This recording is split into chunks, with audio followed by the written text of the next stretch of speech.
Good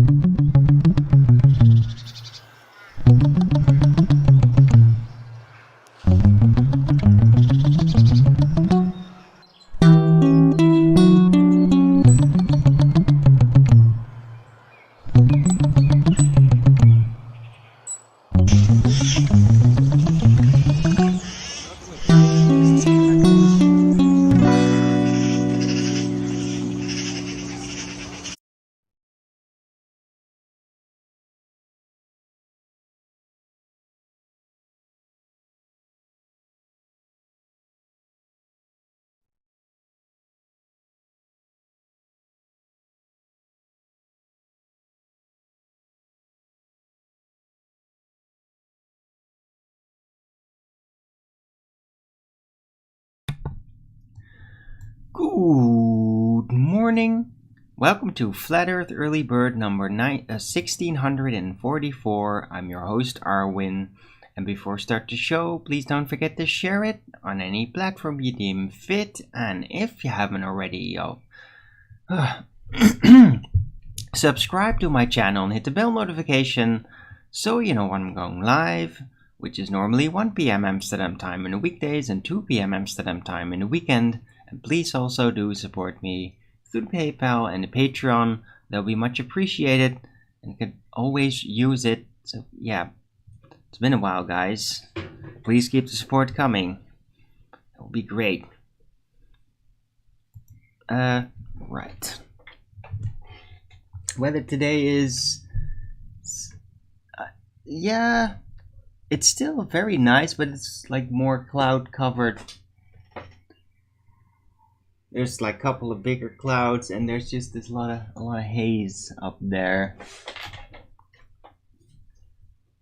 So the sun is not really coming through all that much, but it's still kind of nice and warm. There's a lot of wind going around though. So yeah, I think it probably cooled off a little during the night. I was really at ease this morning, so I could have probably slept in and been very late on the show, but yeah, I didn't. I'm just still here. Plants are doing great. I got a new plant right over there, new parsley plant, because yeah, the other one is still working out, but it's like every time I want to use it, they're just so small. So I thought I'm gonna get another one so I can give the other plant a little bit more room to grow.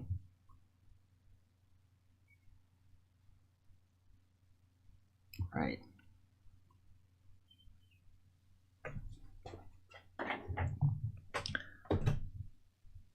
So it's a windy day, but not restless. Weird. Strange combination of feelings. I can't really easily place them. Hello, Dr. Utker, first in chat. Good to see you. It is Tuesday, the 27th of June, 2023. Temperature 22 degrees Celsius, yeah. Oh, there's even predicted to be rain and all that. Okay. For a couple of days even. That's kind of nice, actually, to have a bit more rain. Because we had like one rainy day. But that's not really enough to get the grass green again. So I guess today and till Thursday, potentially Saturday, it's going to be a bit rainy here at times. Right. Anyway, how are you doing this Tuesday?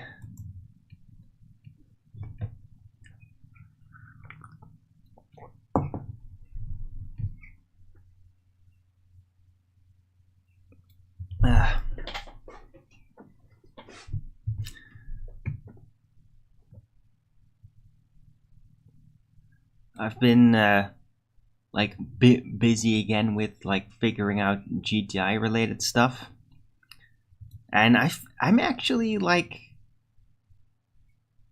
much better at it than I anticipated. Like I'm getting used to doing this stuff. It's kind of funny because like 2-3 years ago, it was so unnerving. I would just no, I wasn't able to concentrate on all of it properly. So it was just like this big network of chaos to me. Now I'm starting to get it, getting used to it a bit. And yeah, now the only issue I have right now is that I need some actual cash money on the bank in order to proceed in transforming all this GTI crypto. But yeah, it's not like I have a lot of money left over, so I'm kind of secretly hoping to get some donations so that I can proceed. It would actually require $100. But I don't know. If I don't find room in the budget to do that, I'll probably just wait, and maybe if we're lucky, if I'm lucky, my dad's lucky, there will eventually be opportunities to just trade it without having to actually spend money from the bank. But that's not there yet. But if I want to proceed, then I will need that money. And then I can proceed early and then hopefully progress quicker.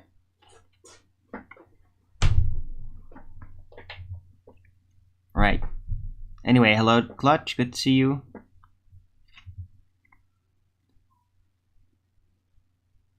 Doing light workout without problem. Okay.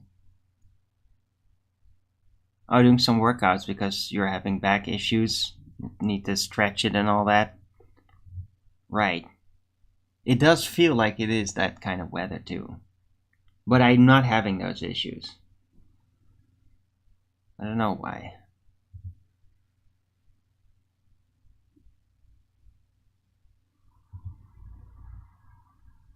Because usually when you get that sort of thing, there has been like a tense moment, usually a tense day before that, where, and especially like if you have body tensions but your spirit is in your consciousness is really focused on something, doing something out there, and that you might even like a lot, then you'll be more inclined to like ignore the tensions in your body, let it lock up a bit because it's still doable, and then you keep going. But then as you try to rest, often you have trouble unlocking, like letting that, getting to that tension, letting it go. And then if you just sleep through it, then you typically have an issue the next day with your back. That is like how I figure out that happens, or at least with me. So it's to me now like a preliminary, like, oh, am I tense? But am I really enthusiastically doing something? Then I need to like spend a little bit more attention on not getting obsessed with doing the thing I do in order to ignore the body tension issues, so that you don't accidentally have an issue with your back the next day. I don't know. Maybe this makes sense to you. Hiking all day last Sunday. Okay. Well, yeah. That would explain it.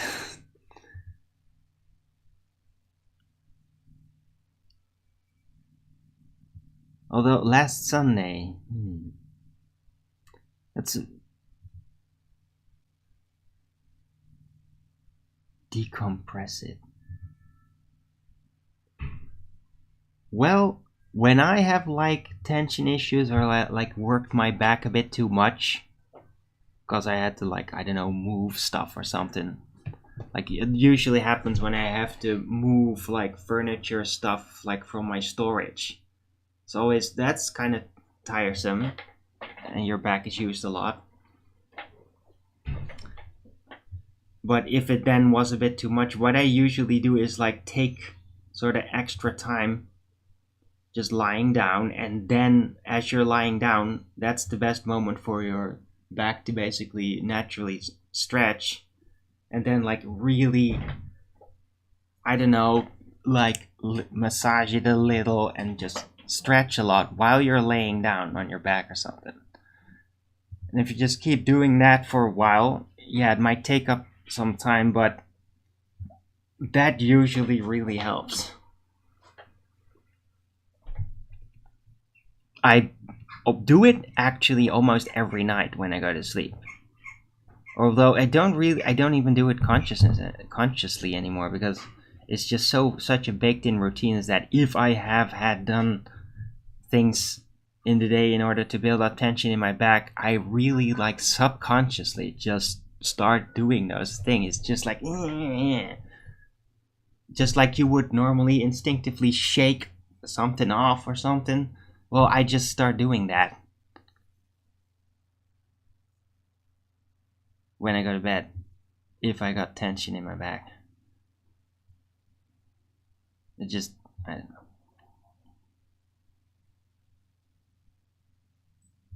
I never heard of like the hanging upside down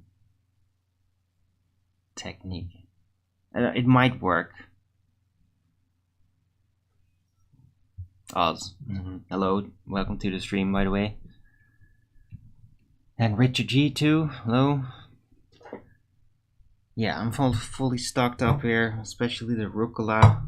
It's very welcome.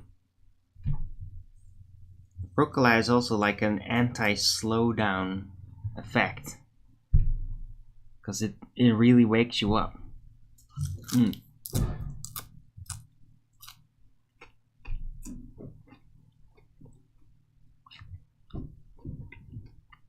Definitely works instant relief.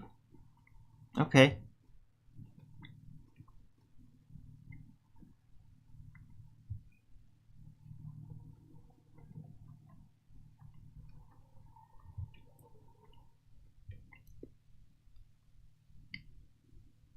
Right, maybe like the upside down trick is a bit more like more dramatic for people that typically work out a lot, right?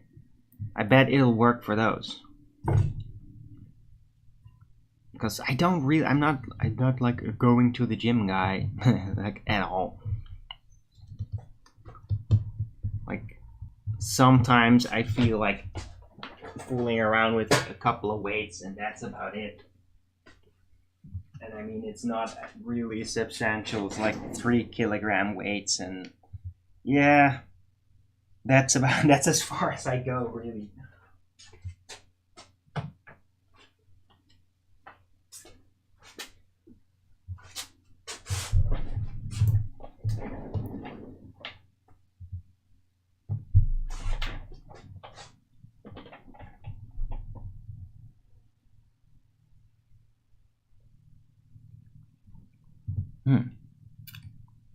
Anyway, what was happening yesterday?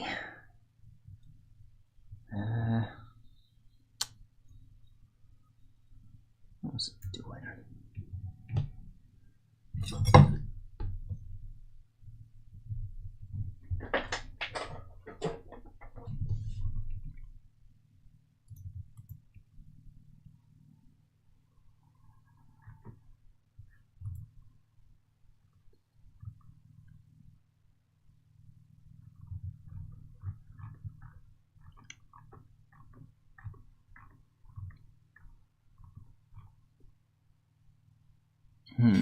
I watched a lot of YouTube shorts. God, you can really get stuck on those things. And it like really fills up your browser list. Like your history. Let's see. Yeah, I've been working a lot on the GTI. can be really tricky to like even find the right tokens, because there's so many different and they have similar names and but I'm working through it.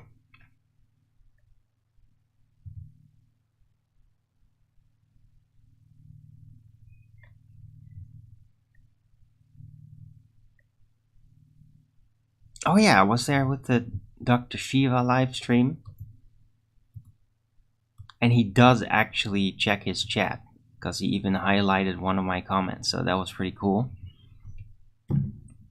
But yeah, Shiva does live streams, and it's really live, and he does actually read the chat, and there's some really interesting people in there that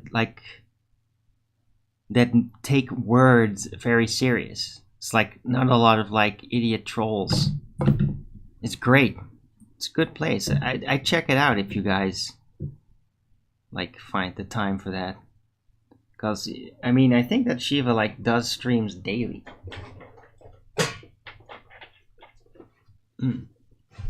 But that's been interesting.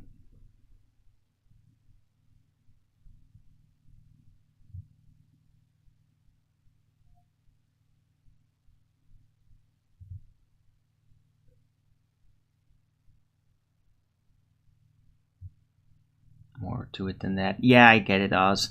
I'm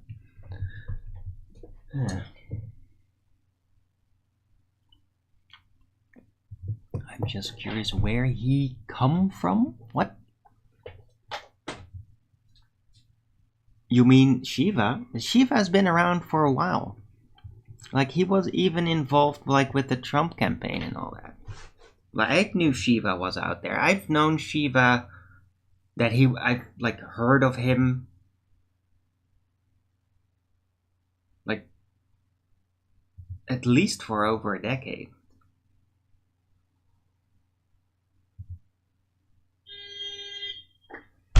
But I mean, he's not part of the guys out there, like of the not so obvious establishment and all that. So he's just like not getting a lot of attention. Like, people do let him on. It's kind of similar to with Owen Benjamin. People do let him on, but then a lot of the times they just kind of leave it. So people like elaborately discussing Shiva. But I mean, what he mostly does is just give these presentations, the oversight presentations of problem with the swarm. And it's all very elaborate, and like he keeps working on it. It is like he just has a really big project here, and he's rolling that out through social media.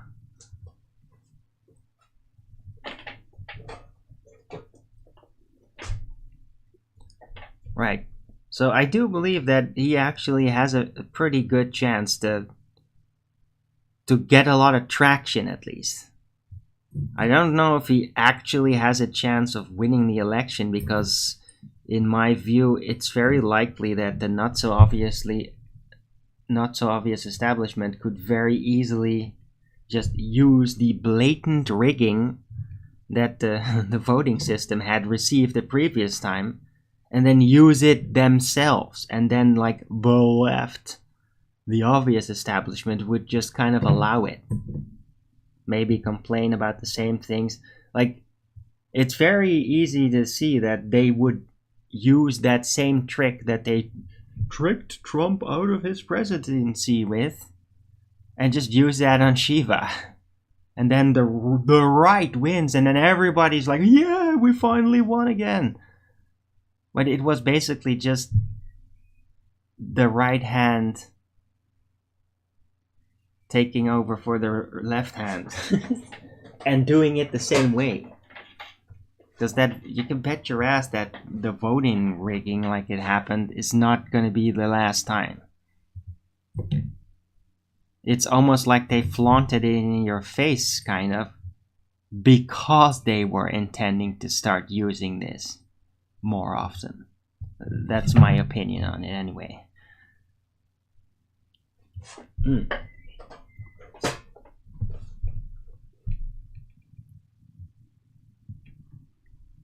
Hello, Akumo virus.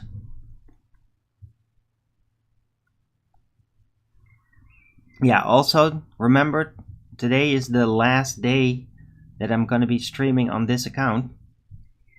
I'm gonna go back to my main YouTube account, Arwin33, that one. So yeah, be ready for that.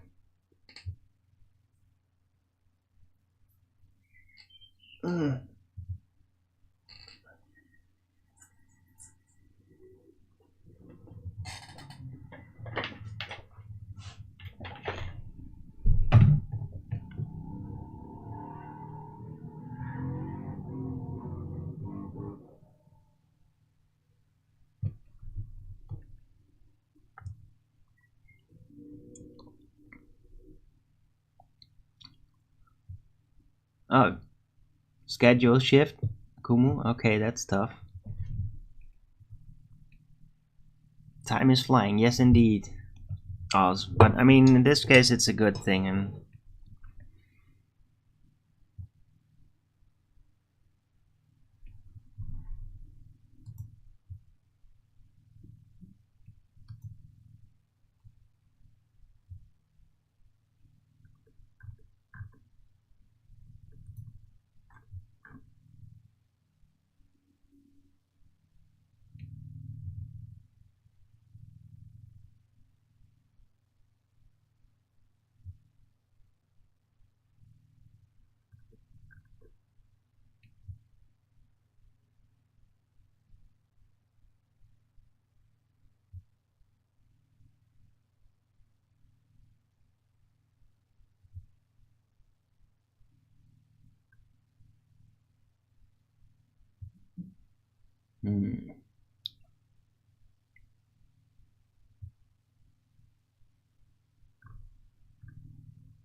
right. Okay, there's gonna be a big farmer demonstration this Thursday here. Just reading that. Because, I mean, the cartel here, the cartel government is like literally like trying to impose new measures that will, well, blatantly destroy like legal farming, because they're gonna tax it so badly that you literally have zero possibility of profit in any form. It's crazy. It's really idiotic and bad. But I mean, like this can't, if like that can't happen. There's no freaking way. Like they're trying to push that, but I mean, they can't actually seriously expect that to be reinforced.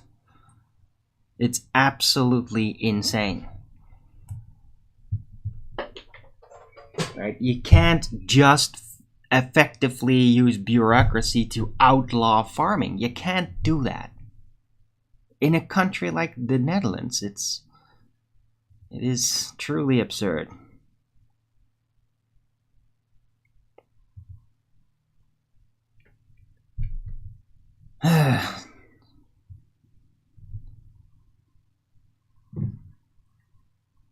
So yeah, I'm a bit nervous about all that.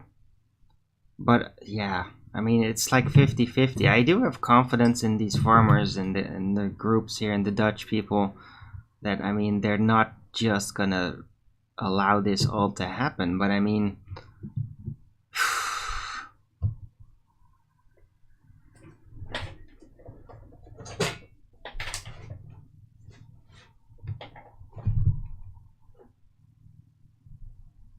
maybe at this point they already could nip it in the bud, but they're just letting these cartel politicians push it just to see how far they'll take it, or to have them have more to incriminate them with. That could be. But I mean, it does keep the tension. I mean, this whole thing is really seeding like heavy tension here in the Netherlands. It's not healthy. It like what they're doing is effectively an assault just on the well-being of the Dutch people with these actions.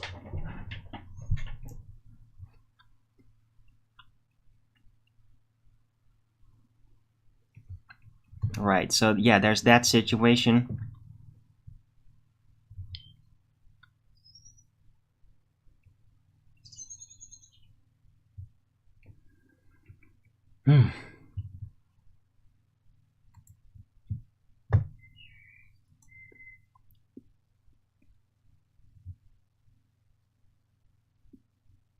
Yeah, Benjamin live stream yesterday was also pretty cool.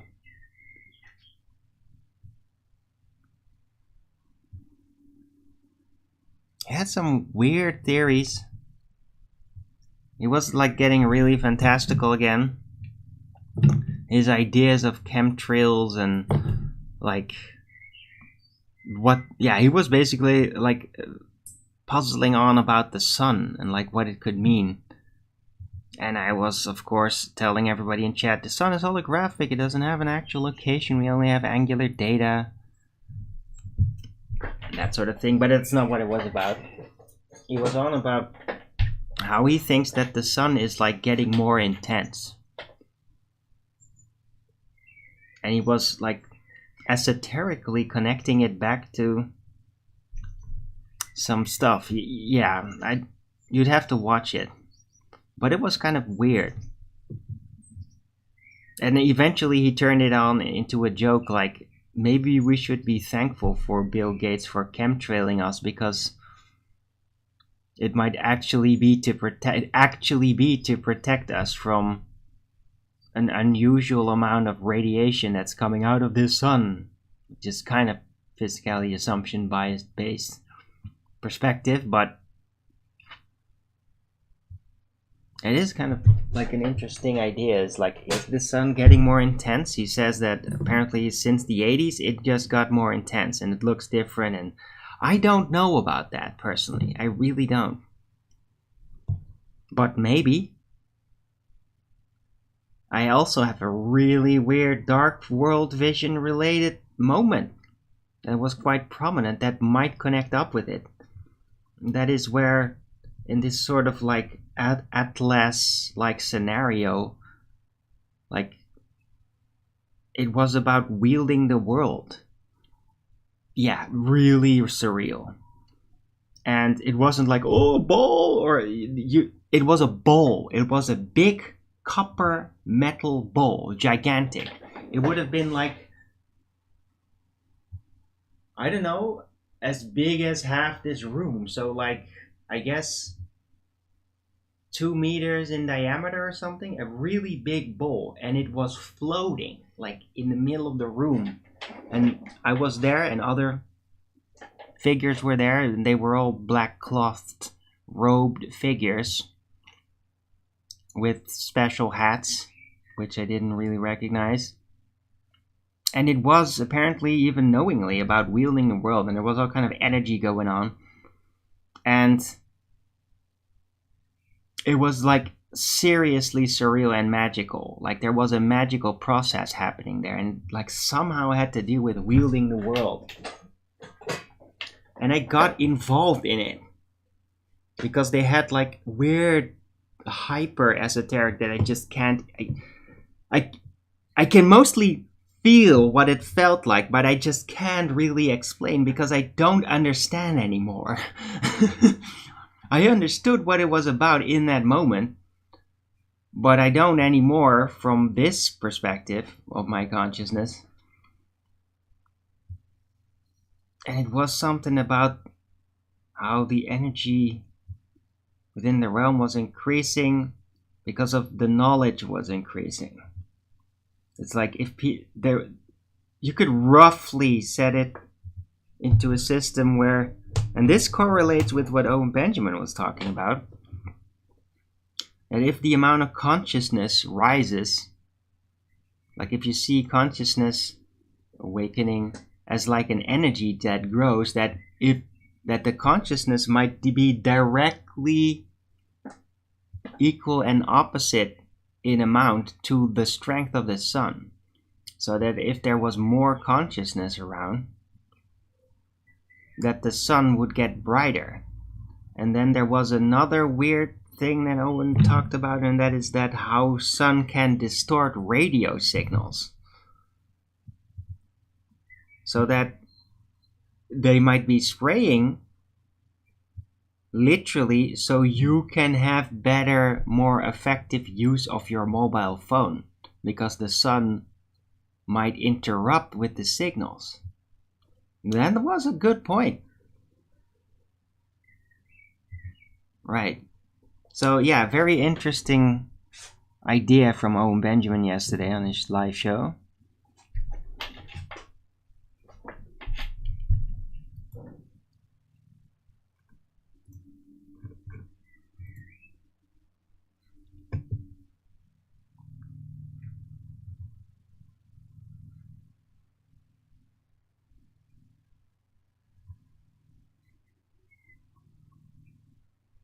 Right. But the whole thing with like the consciousness on Earth equaling like the energy output of the sun, it made me think about that event with the flying ball. And there was like an energy ball in it too. Had to do with the sound it was making. It was all so surreal and magical, guys. I mean, like, there's no freaking fantasy movie that equals what I saw there. Like, you can't, because it wasn't just visuals, it was also that I understood what it all was somehow in that moment. I don't anymore. Not really, but I have a rough feel for it. I have like a skeletal remains of the understanding of it. Hello, Eleanor Strand, good to see you. But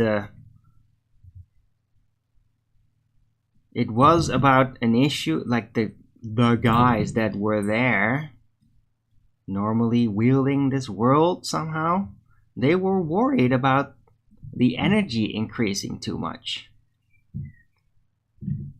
And I, like, kind of arrogantly said, like, you're all stupid.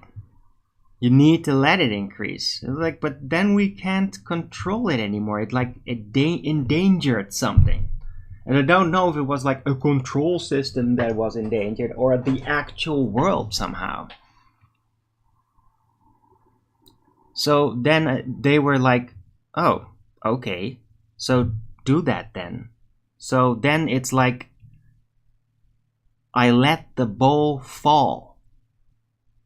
Like, it was being suspended somehow, and then I let it fall. And while it fell, like, the energy suddenly, like, really bloomed, and there was all this light play that suddenly started happening, like points of light in the bowl, because I could somehow, like, see over it. Yeah, I was standing there in the room, or something was standing there, but I could, like, look into it, even though it was higher up. As it was falling, and then like these energies would just, like, light would pop up like all over everything on the inside of it, and then lines of light would connect, and it was like as it was falling suddenly, like, every light up, and then you see like a laser spectacle almost, but it wasn't laser, it was just the weird white light energy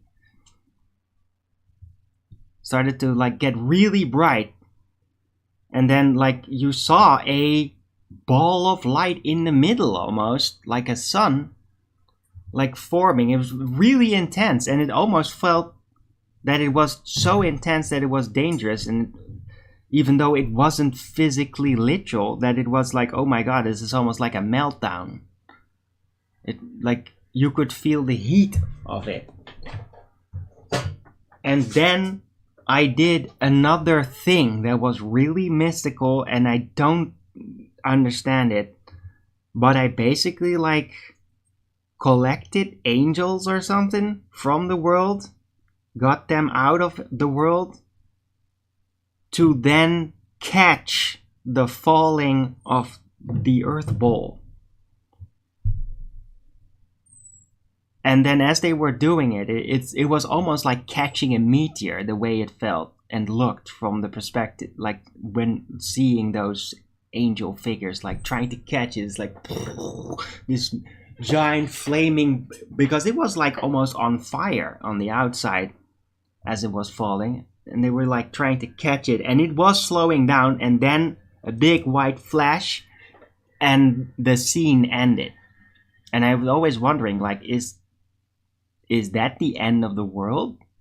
Did I just accidentally create the end of the world by doing whatever that was? And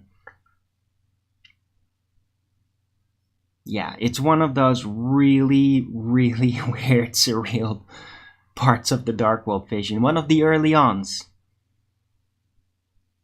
It's actually potentially one of the Dark World visions I had before I had the ayahuasca when I was. So this might have been something that I first saw when I was like 15. If I remember, I had a lot of visions even before that. It's just that 97, when I was 17, that thing like put another scale to those experiences, where before it was only like scenes. I would just move in and it's like this magical thing is happening and everything is super surreal. Like modern movie CGI, like CGI from now, that didn't exist back then, by the way, except it looked better, and it's like every visual was super rich of spiritual metadata, so it wasn't just a hollow presentation trying to invoke a feeling or something like in movies. It was actually, the things actually were things and not just fake visuals.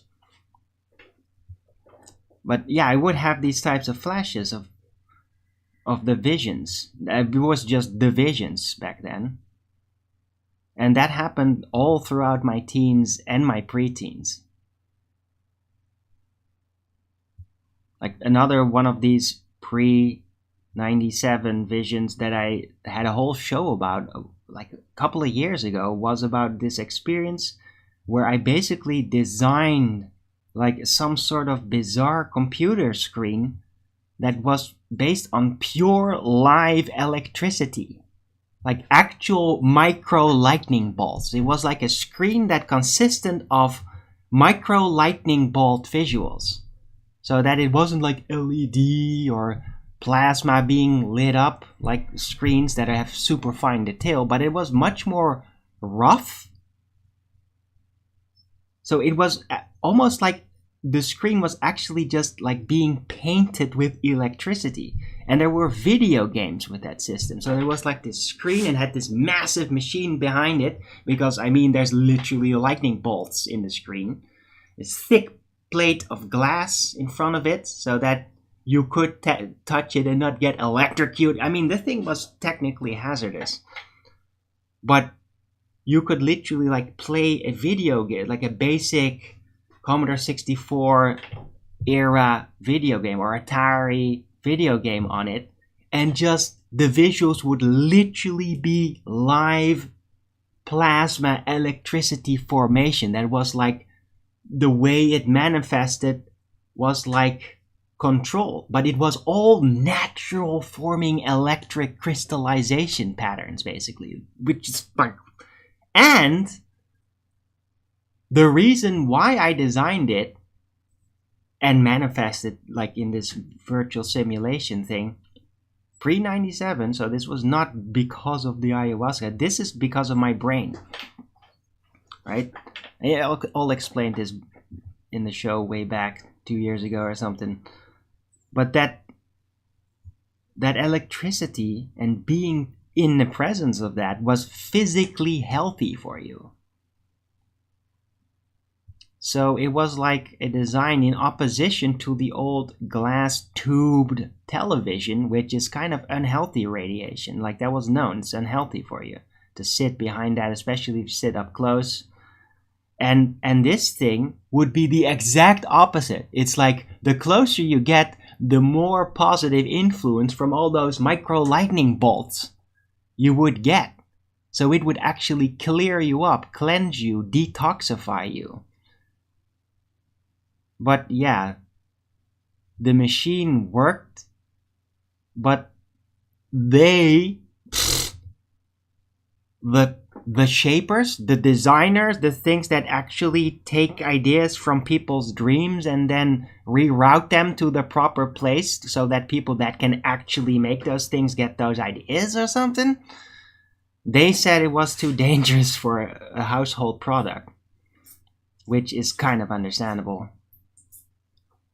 But I was very disappointed at that because, I mean, it's so awesome. The idea was so awesome to just have a video game system that's based not on this visual representation, but on actual lightning happening in front of you.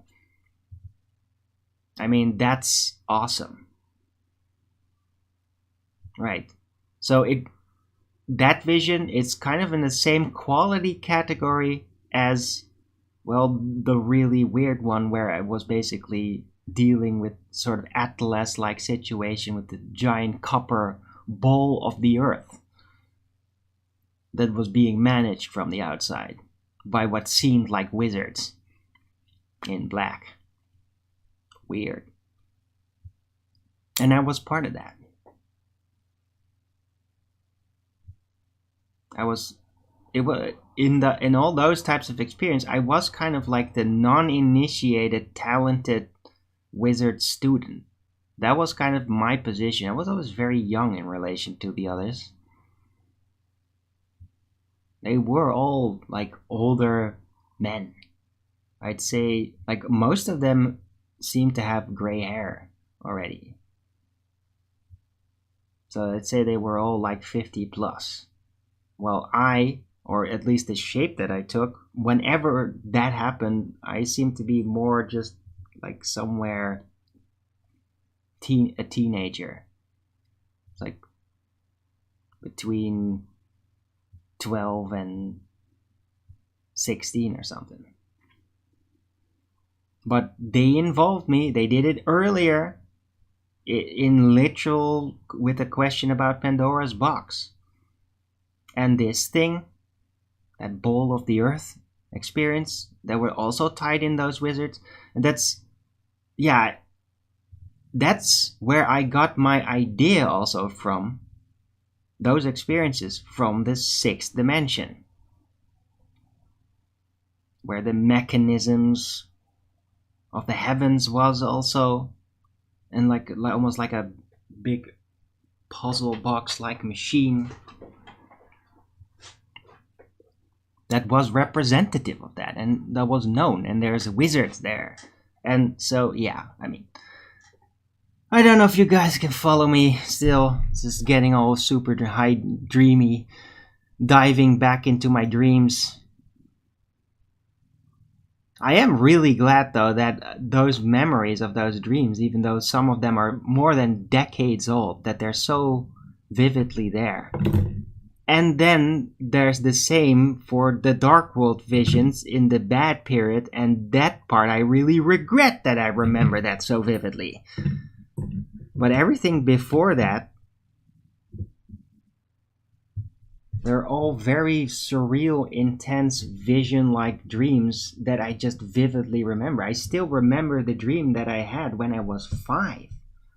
One of the first vivid dreams of flying. And it was before I had developed this hyper talent where I can literally, like a Superman or something, just have perfect flight control and hover and stick to the ceiling.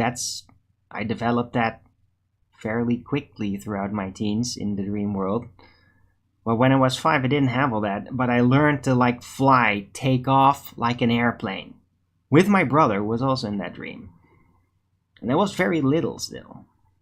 But I still even remember what it looked like and like the rough things that happened in that dream. Like how we landed, how I got nervous, how parallel my brother and me actually flew. They were exactly the same speed, like we were literally in the same reference frame. Like all these exact details that I did not pay any attention to back then, of course. It was just like, whoa, flying. You don't pay attention like, oh, are we in the same reference frame? I didn't even think like that. Well, because it's so distinctly in my memory, I now, after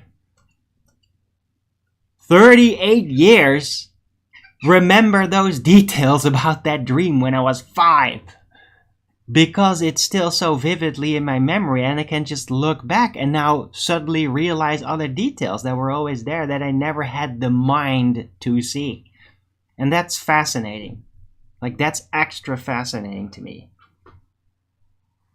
It's fascinating to me that my special dream memories are more ingrained and more lucid over time than my general worldly memory. I find that very fascinating. That seems to be the case. Hello, Mub Izo.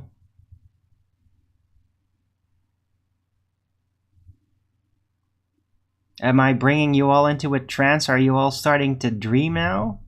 Is that why everybody's so silent, or?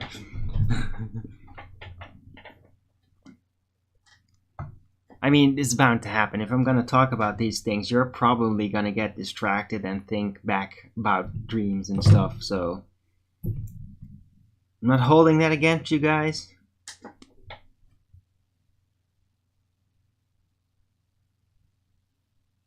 You're going to have to explain to me, though, Mub Izol, why you posted that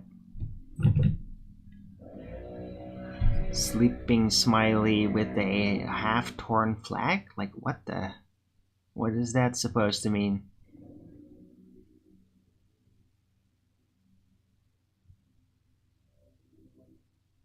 Happened to you when you were 8? Yeah. Right, and in that same dream era, I also have vivid memories of a nightmare, which was experienced as a nightmare back then. Now it's not really that impactful anymore. Of being in the dream world in space, sort of, and continually getting blown away from the Earth, which was a ball. It's like, I want to be on Earth, but I would get blown away, like the wind would carry me off, and it's like, I'm getting lost. I can't get back to Earth. And that scared the shit out of me. Of course, I had no trouble breathing or anything, but that was emotionally like, I'm getting disconnected from the Earth or something. But I still remember that, and that's a dream I had probably when I was 7 or something. But like back then, I didn't even think like, hey, why am I still able to breathe even though I'm supposedly in space? I never really considered that. It was only getting considered after I would talk about that to like my brother or something. It's just so weird how it all works. Like, I'm interested in not even like the dream itself and what it would represent, but how the consciousness, my consciousness, deals with the memory and how memory works over time. I'm fascinated by it. I mean, just look at the freaking Mandela effect, which I absolutely attribute 100% to a memory mechanism, the aesthetic memory. But look at how much impact that makes. So yeah, studying memory and consciousness and dream memory and consciousness is somewhat of a fascination to me, because there's a lot to discover there. Most people don't really see it. They kind of just are more impressed by the spectacle of the experience than the details of it. Because those types of dreams are spectacular when you have them. Anyway, hello, Steamy Traveler.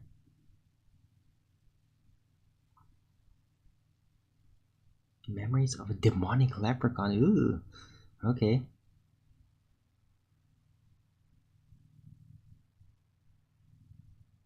Yeah. No, but there's some fucked up little leprechaun spirits out there.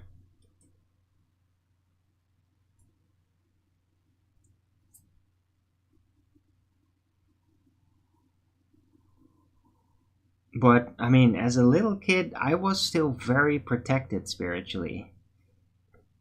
So, there were never any, like, monstrous little beings going after me. The worst that I ever experienced really started in my late preteens, like it was around 9 or something, when I started to see like the dark man, the dark shadow in the corner of my room. That was freaky. But that's like the scariest, yeah. Other than like, oh, a dream of a monster coming up the stairs, knowing where I am, right? But that's just a very typical nightmare dream. It's very relatable. But like the shadow figure would be more freaky because you would actually see that waking and just feel like there's something there. It's like some old figure that's just watching. That was creepy. But other than that, I never had like, ooh, little monsters or something that would like haunt my dreams. That just like I knew they were out there, but like they would be scared of me. I wouldn't be scared of them.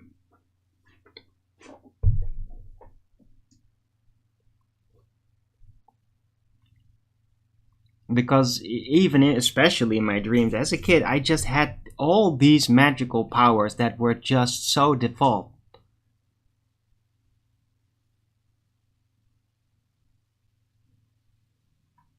Like as a little kid, I just knew how to do all that, like I've always known. So in dreams, it's like little things couldn't really haunt me because I could just like give them a light bolt. It's like not even a lightning bolt. It's like I would just go like like super bright light. It's like, oh, here, let me show you God's face through my hand or something. It's just like, no, evil little weird extra dimensional creatures were scared of me. So they didn't even come to me to fuck with me. The only things that actually did that was weirder because those were probably living people using astral projection, like witches, not ugly witches, by the way, pretty ones, that would like visit me as a kid in my dream that weren't scared of me or didn't seem to be scared of me, and they would kind of scare me, unnerve me a bit, and fascinate me. But actual non-living non-human entities, they were scared of me in my dreams.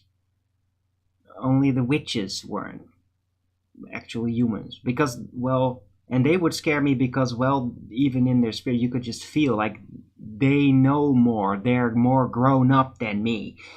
And that scared me, like grown-ups and what they knew, and that I wasn't strong enough. That was a thing that scared me as a little kid. Not creepy spirits, because the creepy spirits were scared of me.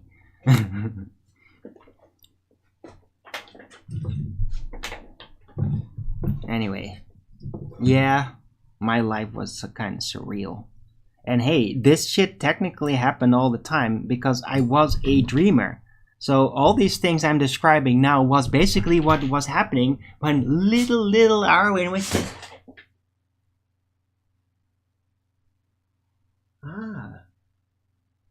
So it was just seeming like it was like a little dreamer. But I mean, those dreams were fucking intense, man. And I have memories of them, and I'm explaining them now.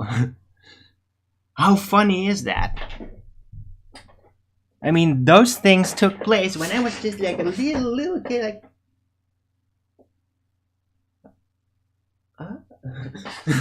That's it.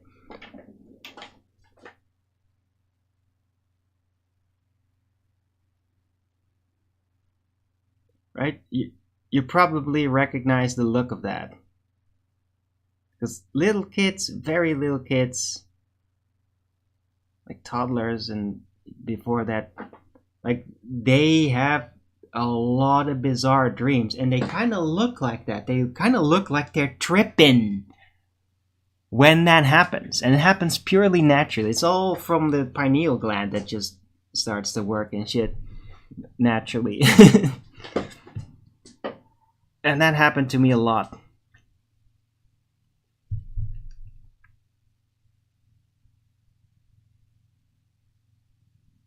There's no meanings in... Yeah, right. There's no meanings in dreams. Mup Izo. How wrong? How wrong are you? Oh my god. Dude, there's freaking time travel in dreams. The fuck are you talking about? No meaning.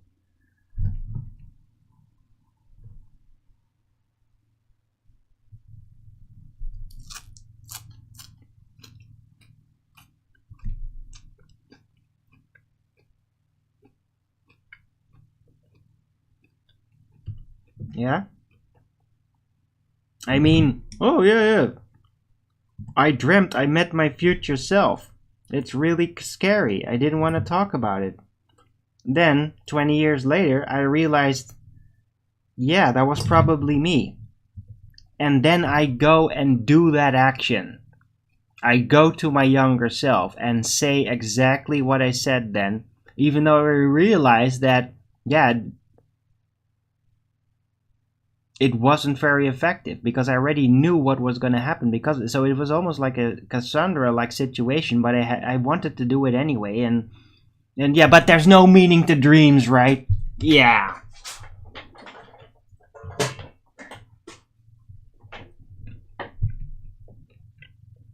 No, there's definitely meaning to dreams. I mean, it is a reality on its own. It's another realm. It's another realm that we also live in, but not with our bodies, with our spirit.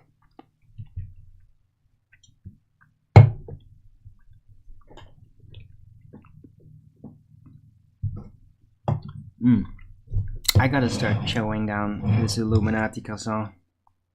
I think. Maybe put it back in the oven a bit. Nah. I'm good.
Jennifer Lawrence will end up married to me?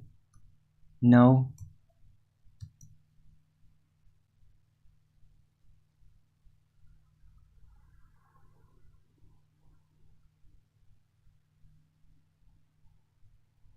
But it might mean that she might be dating all over the place in the dream world. And you might be on that list. But it has no consequences for physical reality, though.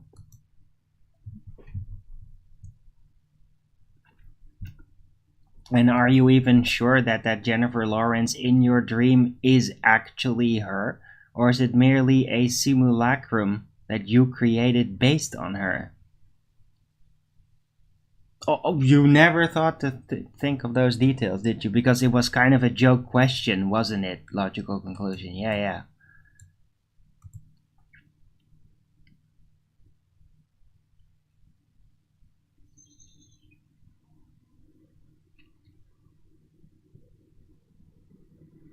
Or it might mean... Yeah, I already said that, dumbass.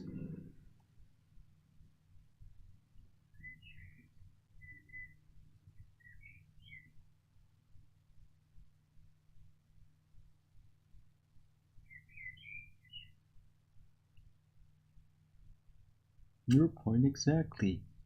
Yeah, well, if you're gonna go with, oh, a specific figure. I had a dream about a specific figure. Oh, was it television figure? Yeah. Yeah, that's gonna be a simulacrum. That's gonna be your using that figure in your dreams because you like him or something. Yeah? Well, that is not a dream of any consequence, yeah? Have I ever talked about a dream like that? Oh, I remember the specific. No. Every dream I've described here on my show was never about specific people. It was always about events and non-human spectacles, and like esoteric symbols. Yeah, it's a different scale. Yeah, I don't get stuck up on faces in dreams. I don't get stuck up on people in dreams. Yeah, in dream world, other individuals other than me are not really of much consequence. I think it's a waste of time in dreams to do that, and only reserve that to periods of actually being in love where you can't help it, and then being relieved when that phase is over, so that you can spend your dream time on more effective research subjects. Hello, AV97.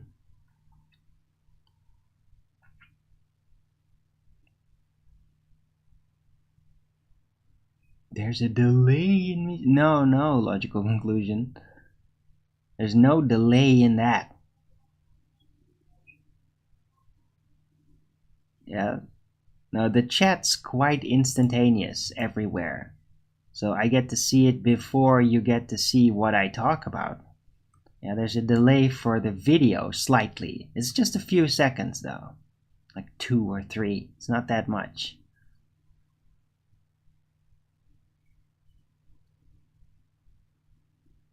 Now.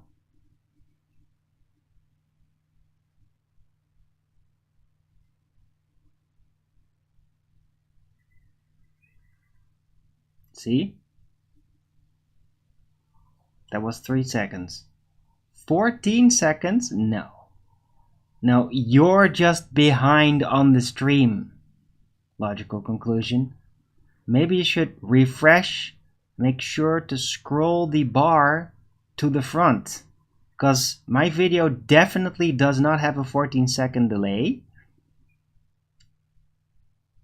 And there wasn't even 14 seconds between when you said that. So you're just wrong. No 14 seconds passed.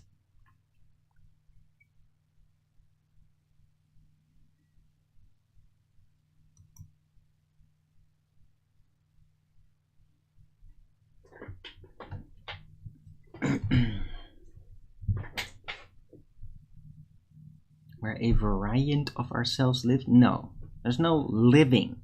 There's only experiencing, contemplating, dwelling, involving. It's a spirit world. It's what your spirit can do. There's no living there.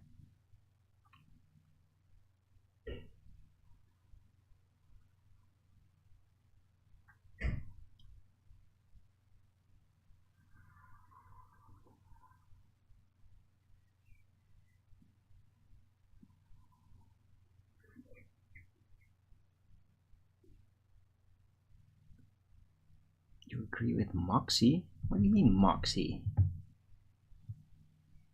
Where's Moxie? What are you talking about?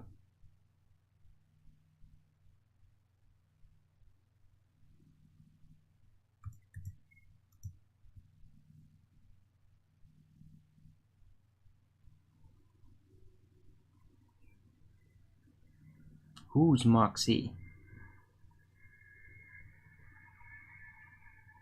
If you're gonna say that, could you at least say the name of the account?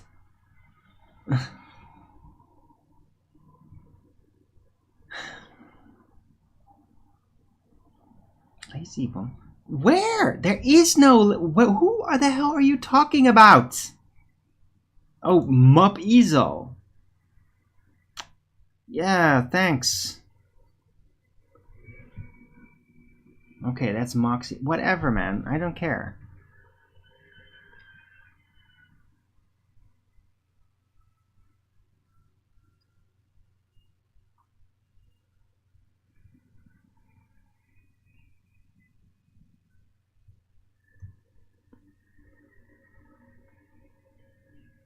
Look, if he wants to be like, no, dreams don't mean anything, that's fine. Probably has some unpleasant memories. Yeah? People that get savagely wrecked by dark entities in their dreams because they're basically too weak. It's the price they pay for their sins in their life, in their waking life. Yeah, that venges itself in your dreams, yeah. And those people don't really like to think it's real, because then they would have to contemplate the actual torture that they experience there. Yeah?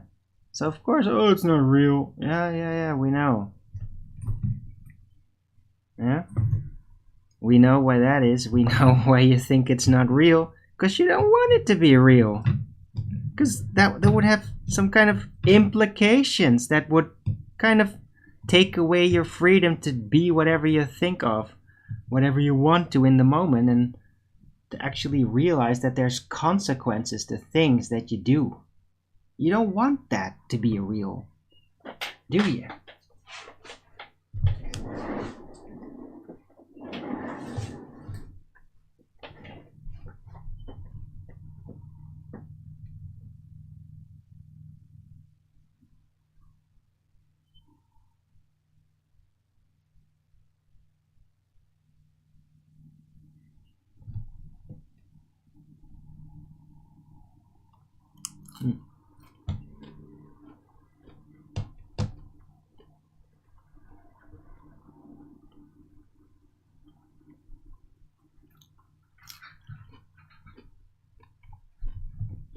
Yeah, Moxie's a dick and he's not getting a wrench.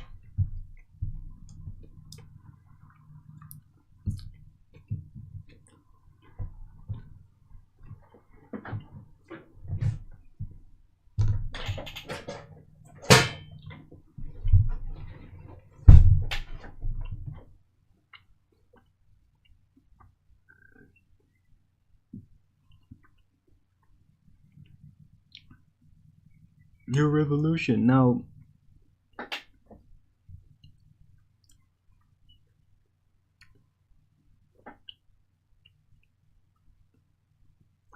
You're no such thing.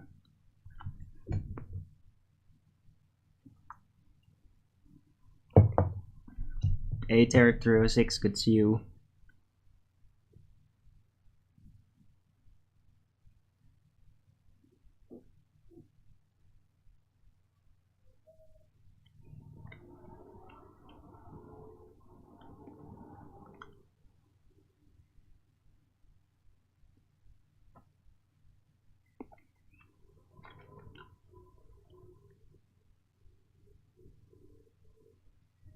Yeah.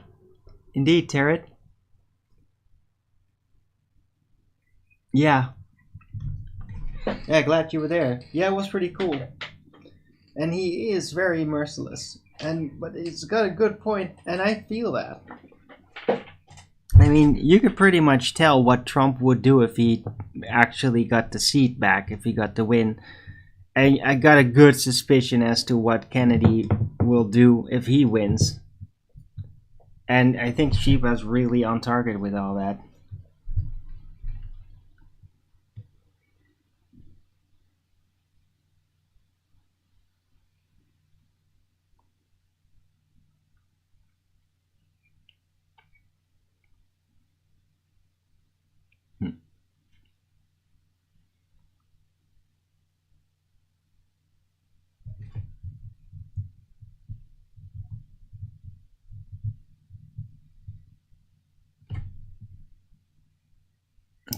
Yeah, the whole thing about, even when people don't even understand revolution, when you say revolution, they don't even really know what it means.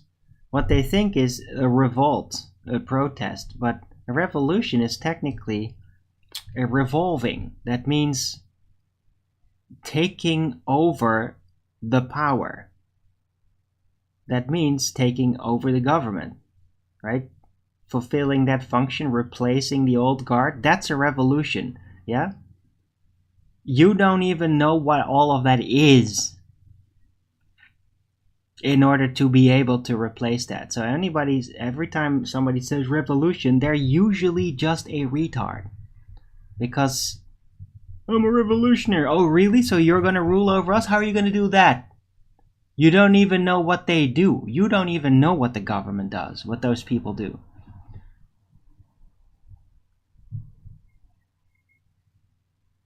And you're gonna be a revolution? Really? Well, I ain't voting for you, baby. You're not my government. Okay, Mobizol? You're not my government. So, thanks for the revolution, but you might want to keep it to yourself. Because you ain't ruling me.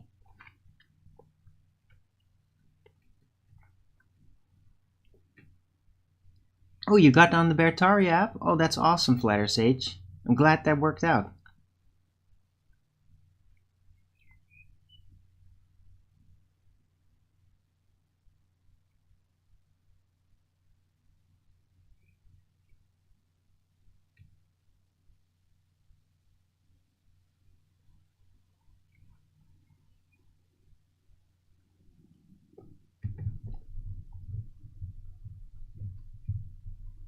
Right.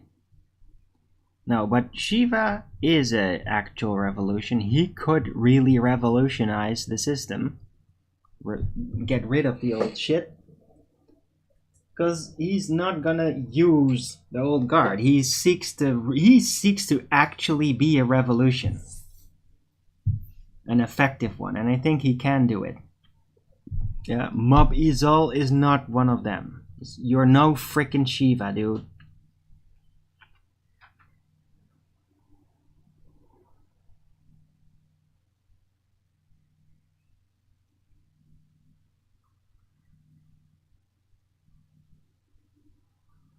Yes, I know, Tarot. Yeah, that was really cool. I know. And unexpected. I wasn't sure whether he even read the chat, but he did.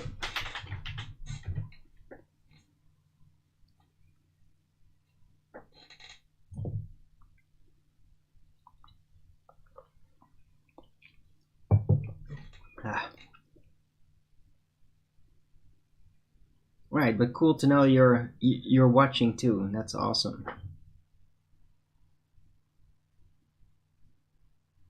Not enough people know about Shiva. Yeah, indeed.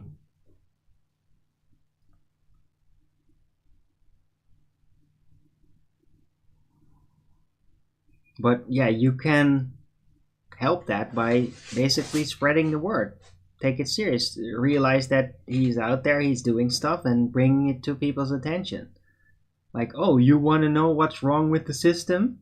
You think you know? Well, why don't you listen to this? And then, like, one of his presentation of the systems presentation, right, where he explains about all the group, about the entire group, the swarm, how they operate. I mean, it's unmatched. State of the art understanding. A link to this mysterious oh, okay. It's not that mysterious.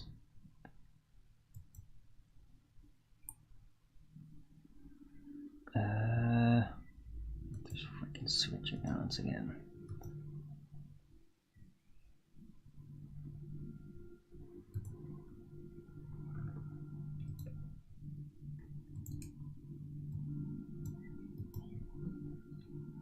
All right, this is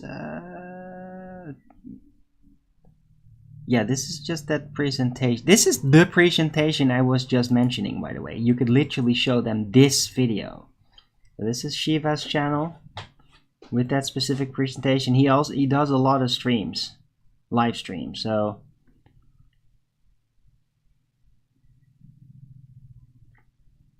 what is he doing a show with? Who? What are you talking about?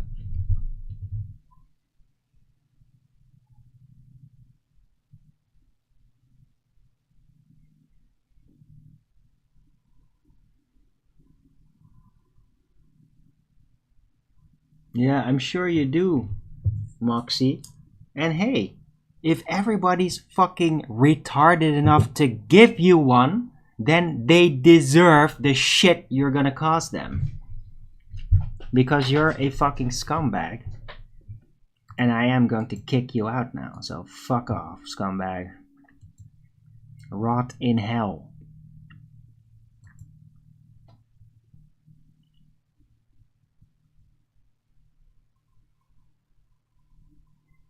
RV Truth and Dr. Shiva?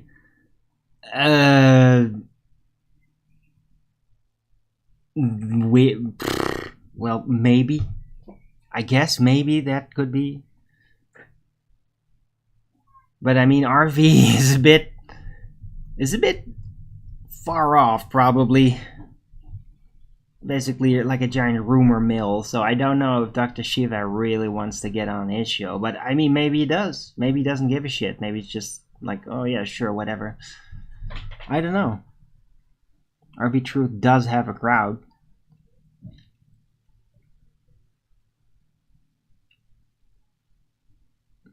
Is Owen doing a show with Shiva today? Well, I don't know. He did one last week, Flatter Sage. So, I don't remember him saying he was going to do a show with him today.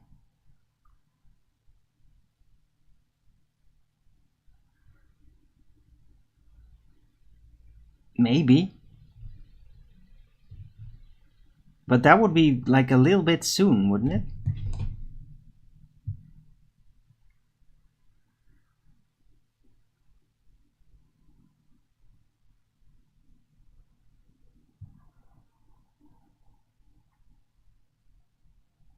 Dissing this, that. Oh yeah, for sure, Jared. I mean, RV would love to do that with it, Dr. Shiva.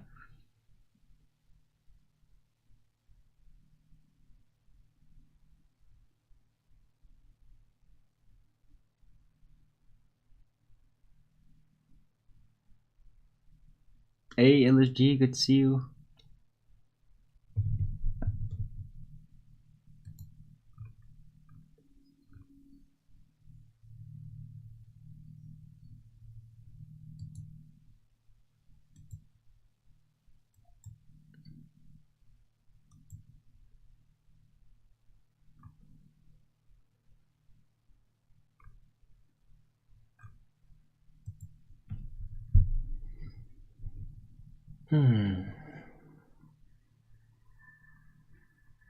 I gotta freaking eat this thing. It's not warm anymore. I'm gonna just put it back in the oven for a few minutes.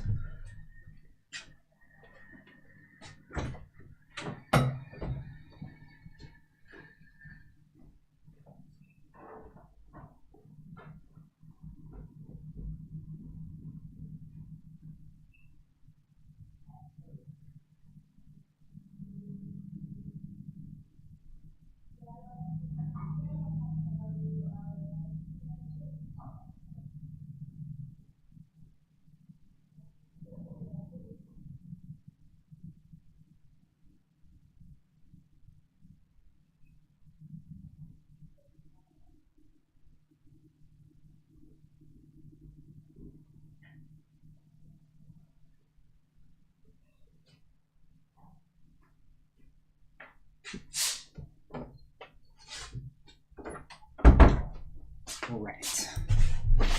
Ta-da.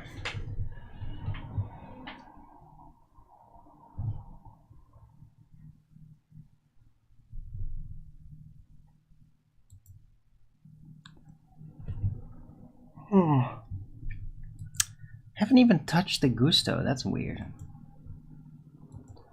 Oh, maybe I'll just save it for tomorrow.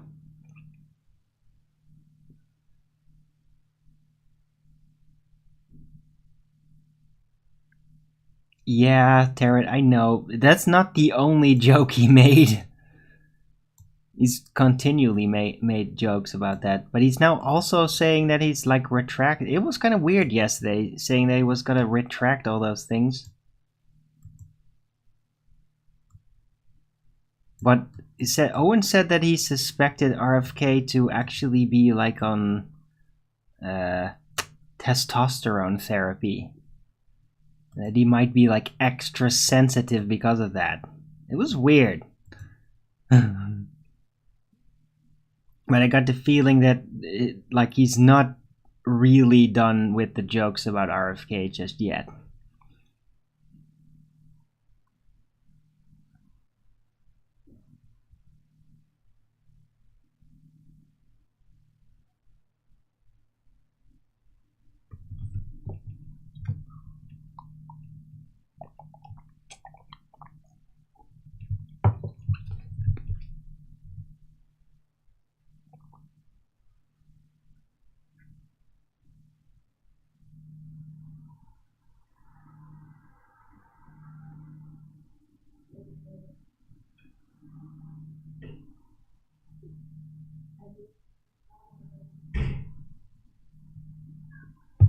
Alright, anyway.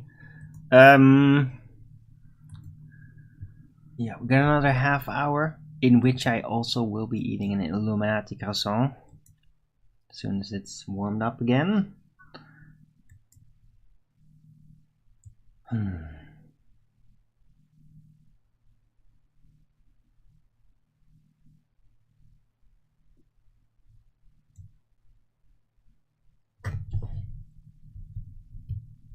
Trying to think of more dream, since this show's been all about dreams. I'm just thinking about what are other like heavy lucid dreams that I still remember. I still remember the one when I was like 17, maybe younger. My old house where I dreamt like like the big alien invasion sort of, where the entire heavens were just filled with ships. Like spaceships that were just floating there. It was during the day, so it was like blue and filled up with all that. And they would also give off light, like they did had lights on them. But like it was so filled up that it's just like a giant traffic jam of ships is what it kind of looked like. It was so filled up, the skies everywhere. Some really large too.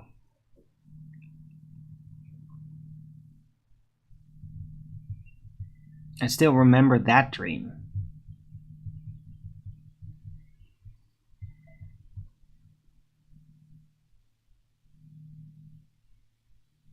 And it was like day and night, by the way. I think the dream was like separated, where first I saw it at night, but then I just didn't believe it. And then the dream continued in daytime, and it was still there. And I would just be like really staring at it, like remembering the sun. That's weird that, yeah, the sun and all that was there. So the dark world is not... It's complicated, because the dark world is not always all those dreamscapes. The dark world really is like tied into that 97 experience induced by ayahuasca, and that is where I never saw the sun or stars. But in all that on that same level dream that I naturally had before that, there would be a sun, and it would be in lucid dreams being fascinated about the sunlight hitting your face. Okay, that's the type of experience that I could have in lucid dreams.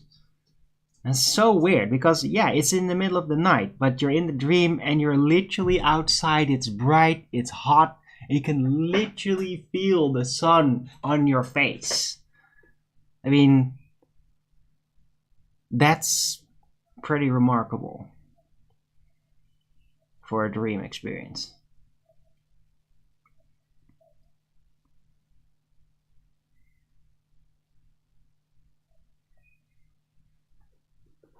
Movie origins untold. What? As things are. What are you talking about, Flatter Sage? Things are ascended masters?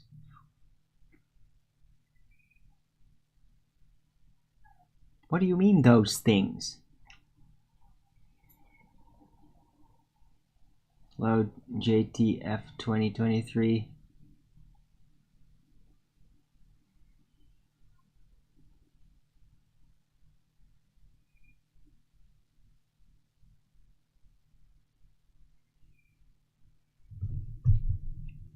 Flatter Sage, what the hell are you talking about? What are you responding to? I was supposed to know. Who's ascended masters? What things? What are you saying? I'm gonna get my Illuminati or something.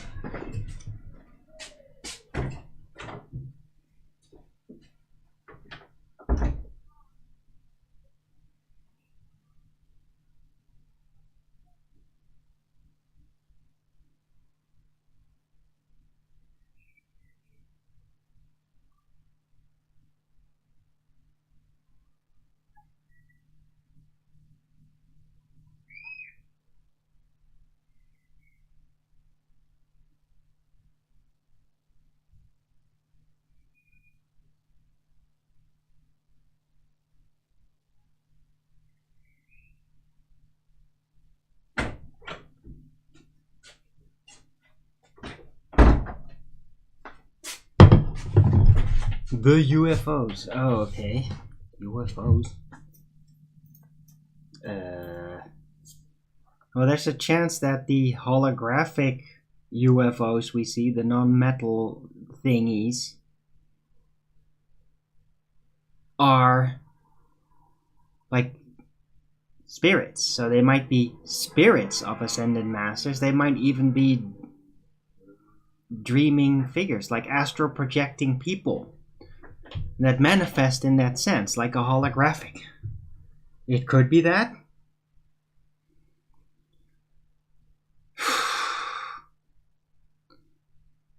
Bro.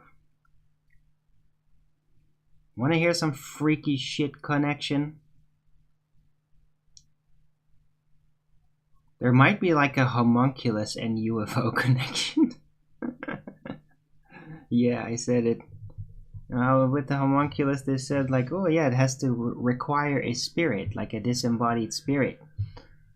Well, I've heard that about basically the bell, the flying metal disc type things too, that they actually have to be separately possessed by a spirit, so that you could argue that there's a whole occult shit behind it beyond just technology, that it's like a technology that also requires a astral projecting spirit to drive it properly.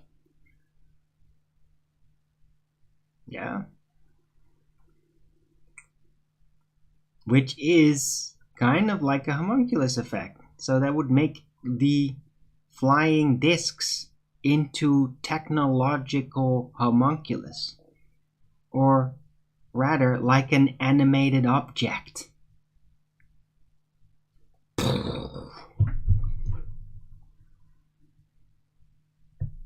Yeah, I have nothing to back this up, by the way. It's just something that certain figures told me.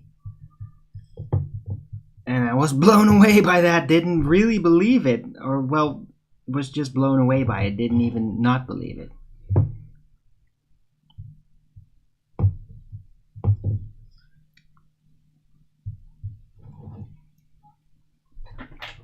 Damn, that would be creepy? What do you mean?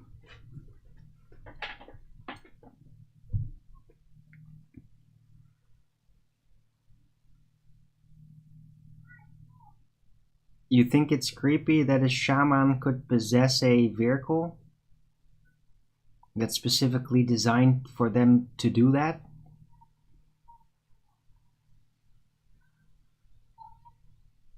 In a way, it's just like controlling a drone, except without, yeah, you use the spirit for the remote control. That's pretty much what that's like.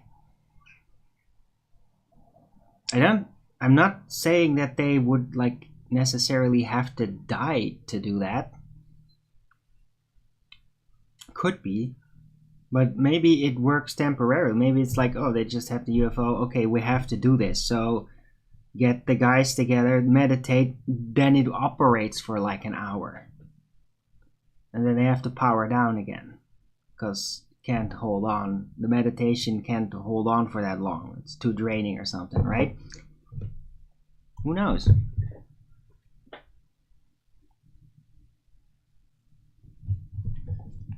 Anyway, cheers.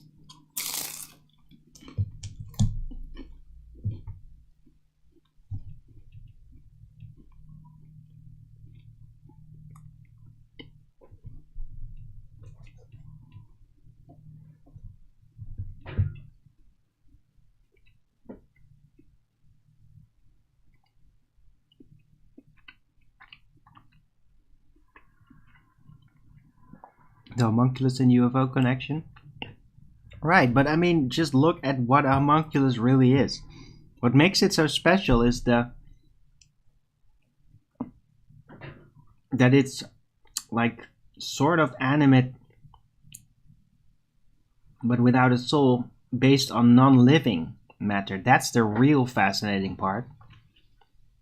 But, yeah, I mean, maybe they grew the UFOs. Maybe the UFO is literally, like the bell was literally like a homunculus in some bizarre way, where they managed to like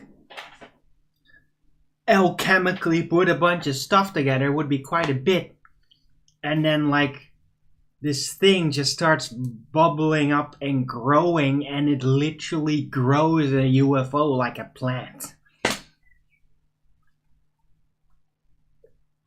Yeah, that sounds really freaking bizarre, doesn't it?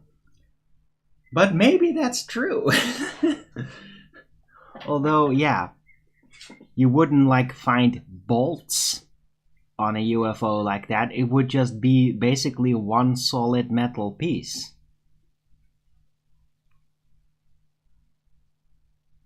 Because if it's grown, then why the hell would it have bolts? Bolts are like a assembly product, and if it's a homunculus, it's grown. It's not assembled. It's not a golem, right?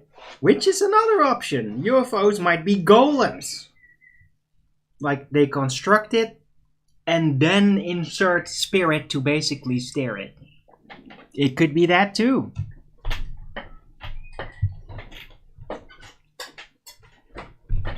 Yeah. Ooh, UFOs, they might be magical creatures of alchemical transmutation possessed by the spirit. I mean, can't get freakier than that, can it? What if that's real? Yeah. I am not really prepared to handle that just yet. But it might be. I mean, yeah, once you get over the homunculus, you can pretty much handle anything, I think.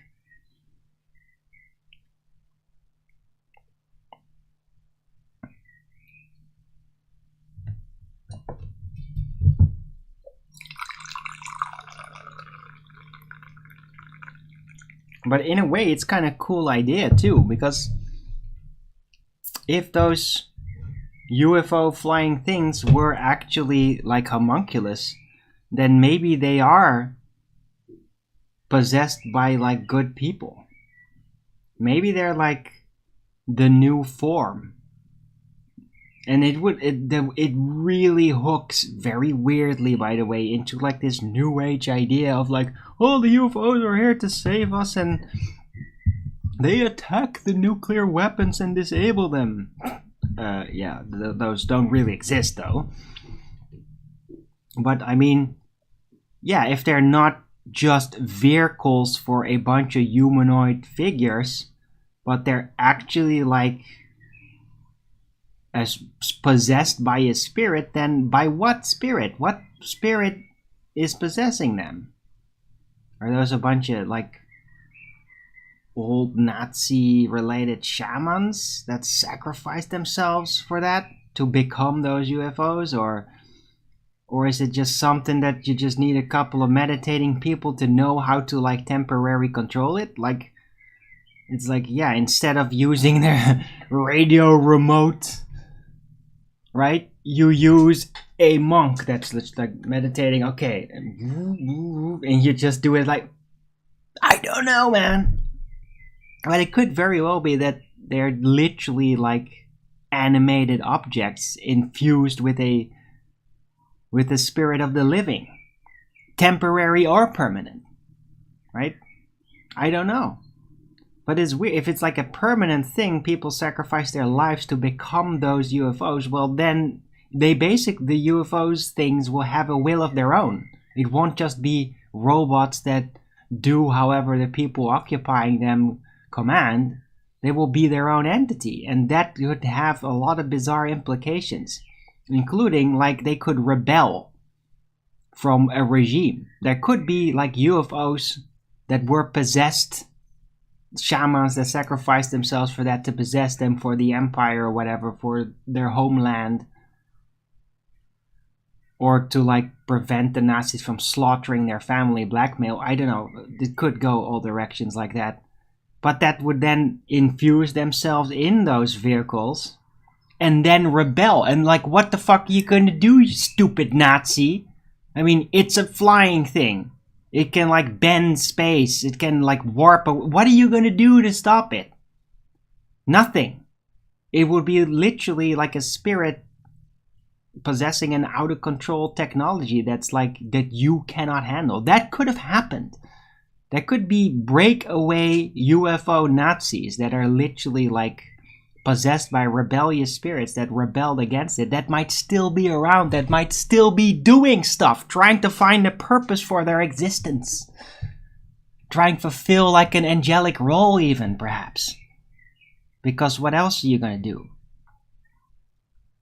Unless they also could just like run out. Right? I never, don't know. Like, do they run out?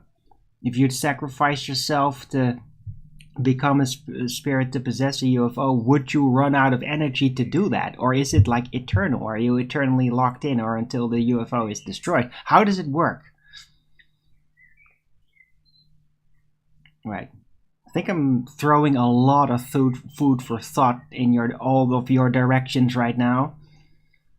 I bet none of you've ever considered any of this before, have you? Welcome to my world. Right, let me continue this.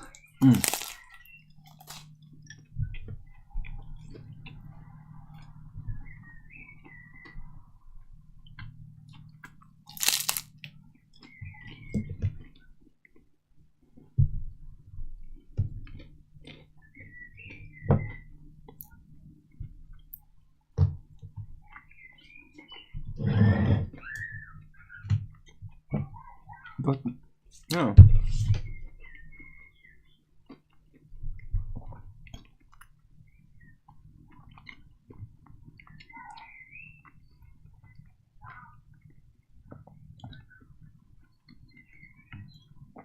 What could also be very interesting to consider, which would make it even more fascinating. This is really starting to turn into a science fiction novel, science fiction fantasy. But if it works like that, and you can UFOs, yeah, I'm gonna keep calling them UFOs, even though they're not really the flying discs made. If they could be possessed by humans, then maybe they could also become possessed by non-human spirits, including maybe even angels, right? So maybe it's not even like remnants of people. Maybe God could could have decided to intervene at some point and basically like bump the shaman spirit or whoever did that, bump them out of it, and like, we're taking control now. And literally the angels like taking over the control, like hacking the UFO. Yeah? That's right. Yeah? God hacking the UFO, taking over control. That's right.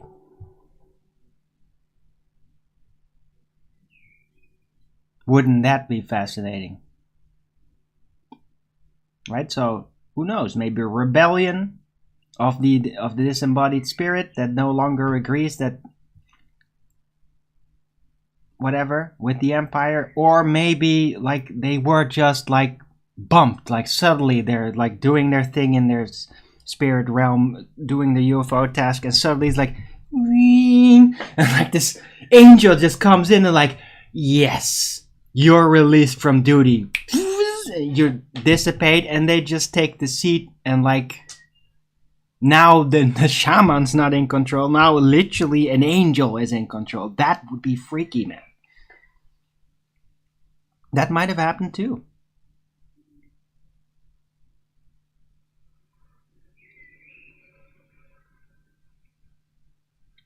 What are the guy hacked by a mushroom? What are you talking about? I'm not talking about being hacked by mushrooms. This is like a really a big cascade of what ifs.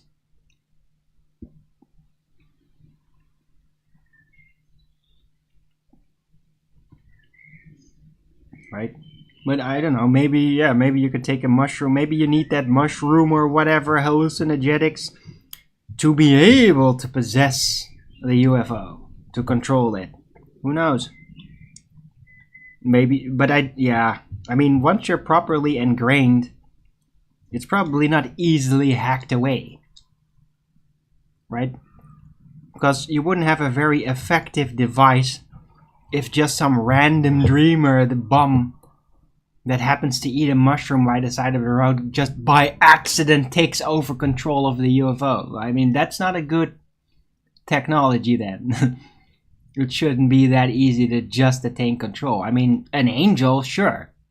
Descent by God, yeah.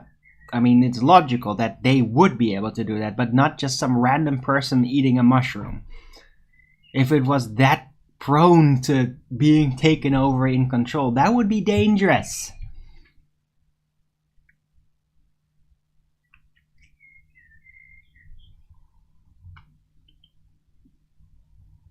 God with the laptop. You have such a lame fucking imagination, Zaptappy. Laptop. No, but it's the action of hacking. It is hacking. Like, taking over the control suddenly. You don't need a fucking laptop for that. You just have angels, yeah? It's just like, oh, we just go to the overdimension and just switch it out, where normally nothing can do that. And it's just like, yeah, this is where we can just rearrange the pieces, and nobody even knows that's possible. Yeah, that's what God can do. Doesn't need a freaking laptop. That's stupid.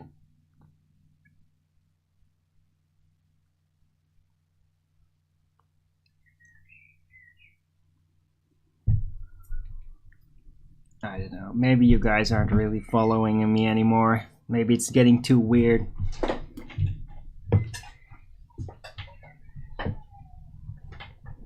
It's a divine. Yeah, you suck.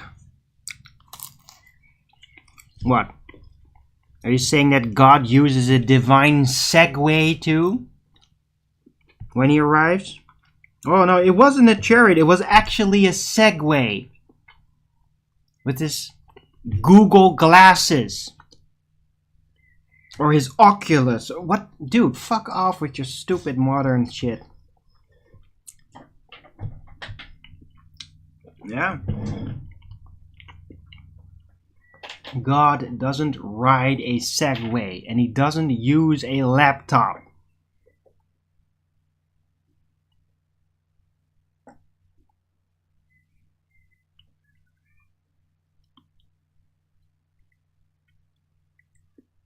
A mushroom hacked the... What? No. No, LSG. Mushrooms don't have spirits like that.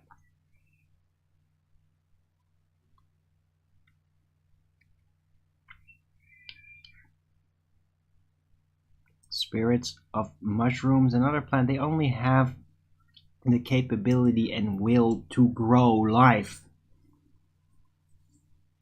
They don't even have like a emotion autonomy type spirit component. They don't even have that. How the hell's a mushroom spirit gonna do anything? It just sits there and grows. That's what spirit of plants and mushrooms do.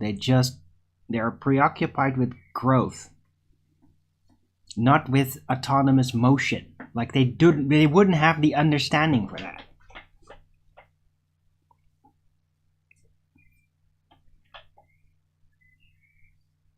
Maybe I'm just taking this all way too serious right now.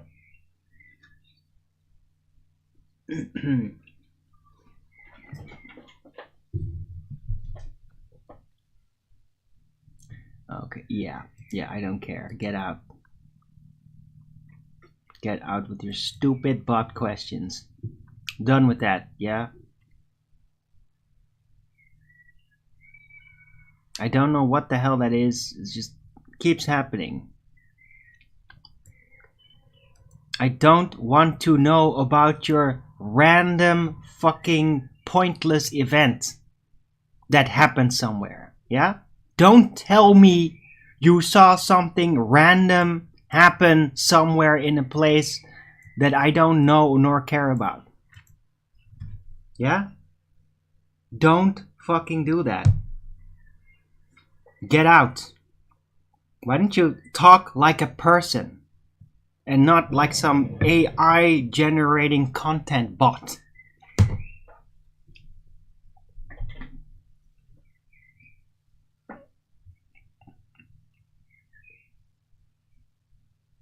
Yeah, no person says things like that. Fuck off with your AI generated garbage. I don't want it here. Don't send your fucking robots over here. I want human beings with souls. Yeah? Not a fucking robot.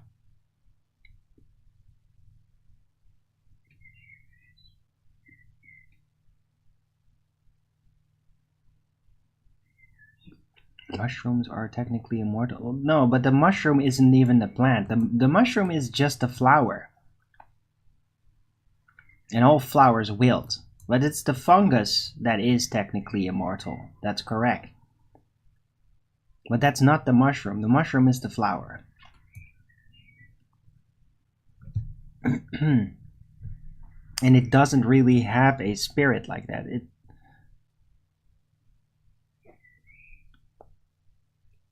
Just because it's immortal doesn't mean that it's complex or higher ascended. It's like spirits don't evolve if their throne of flesh, or if their material husk doesn't do anything, right? If it all depends how the spirit develops based on the dynamics of the creature that is connected to it. A fungus doesn't do anything, it just grows. So the spirit is not going to be more complex even if it lives forever.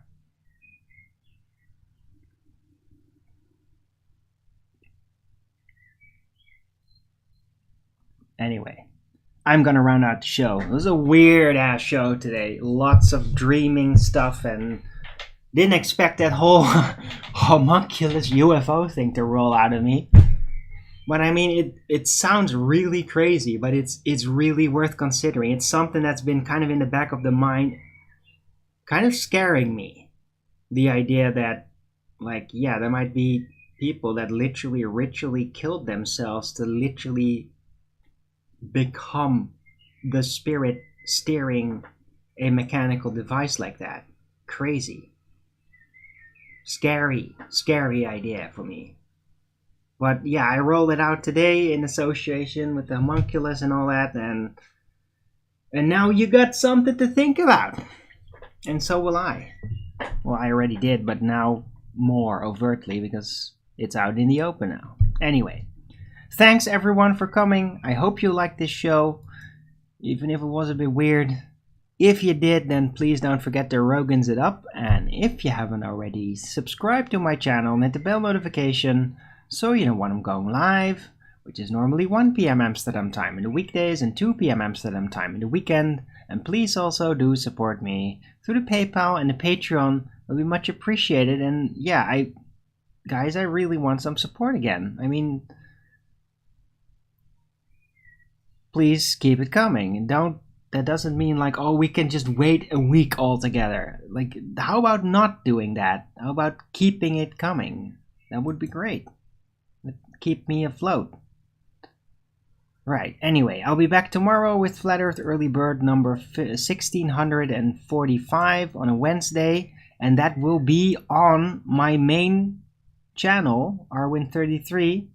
So make sure to check if you're still, like, if the bell notification is hit on that channel for you, if you're already subscribed, which you should be, and make sure to tune in on that channel tomorrow. Right, also I'm going to join the Flat Earth debates, of course, which just went live now, so I hope to see you there in the chat, because I'm joining right after this. And until the next video, keep it flat.